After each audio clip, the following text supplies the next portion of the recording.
Varachha road એ સુરત શહેરનો મુખ્ય પ્રવેશ દ્વાર છે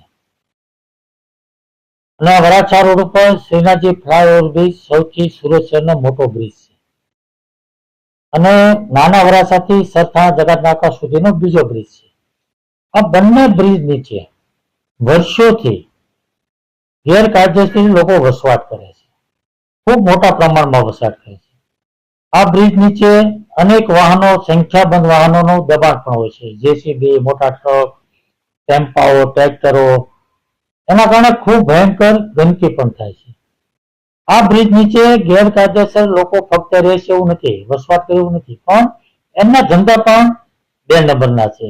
દારૂ, જુગાર, ડ્રગ્સ, ગાંજા, અફીણ, અનેક પ્રકારના નુકસાન છે. લોકો પીવે પણ છે અને વેચે પણ છે અને અનેક વાર પોલીસે ત્યાં રેડ પાડીને પકડ્યા પણ છે અને મ્યુનિસિપલ કમિશનરને પણ ખબર છે.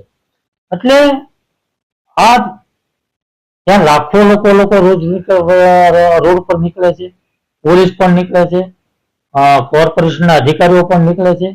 આ બધાને આ પ્રશ્નની ખબર છે અને વર્ષોથી લેખિત મૌખિક રજૂઆતો થઈ રહી છે, પરંતુ આ પ્રશ્નનો હલ કાયમી રીતે થતો નથી. ને એટલા માટે મેં પત્ર લખ્યો છે કે ફ્લાયઓવર બ્રિજ નીચે અને વલ્ભાચાર્ય રોડ જ્યાં ચાલવા માટેનો ટ્રેક બનાવ્યો છે ત્યાં પણ આ પરિસ્થિતિ છે, ત્યાં પણ લોકો રહે છે, ત્યાં પણ ગેરકાયદેસર ધંધાઓ ચાલે. તો આ બંને રોડ ઉપર આ ન્યુસન્સ દૂર થવું જોઈએ, એની સામે કડક કાર્યવાહી થવી જોઈએ અને કાયમી હલ થવો જોઈએ. અને એટલા માટે મેં મ્યુનિસિપલ કમિશનર અને પોલીસ કમિશનરને બંનેને પત્ર લખ્યો છે કે બંને સંકલન કરી સંયુક્ત રીતે આ કાર્યવાહી કરી અને કાયમી ધોરણે આ પ્રશ્ન હલ કરવા માંગો છે કે કેમ અને કેટલા દિવસમાં હલ કરવા માંગો છો એનો લેખિત જવાબ મેં માંગ્યો છે. એટલા માટે